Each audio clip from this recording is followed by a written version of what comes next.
এবার এসআইআর আতঙ্কের কথায় আসি। এসআইআর আতঙ্কে ফের আত্মহত্যার অভিযোগ। দ্বিতীয়বার হিয়ারিং নোটিশে আত্মহত্যার অভিযোগ। হারোয়ায় গোপালপুরের ঘটনায় চাঞ্চল্য। কথা বলবো, জিয়াউল আলম রয়েছেন সঙ্গে। জিয়াউল, দ্বিতীয়বার হিয়ারিং নোটিশ পাঠানো হয়েছিল কেন?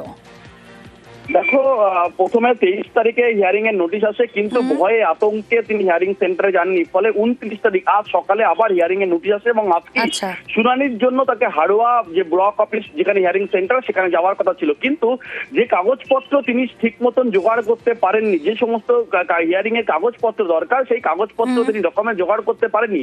ফলে তার জন্যই বাপ্পা মণ্ডল আত্মহত্যা করেছে, বাড়িতেই আত্মহত্যা করেছে, এমনটাও কিন্তু অভিযোগ করছেন তার পরিবারের অভিযোগ।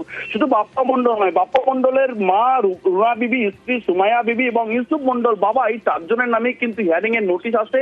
এবং প্রথমে আসে 23 তারিখ, পরবর্তীকালে আজকে 29 তারিখ আবার নোটিশ আসছে। ফলে আতঙ্কে কাগজ জোগাড় করতে না পেরেই বাড়িতেই আত্মহত্যা করেছে গলায় দড়ি দিয়ে, এমনটাও কিন্তু পরিবারের অভিযোগ।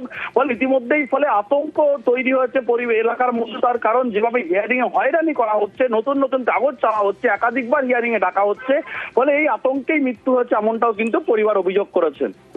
ওকে।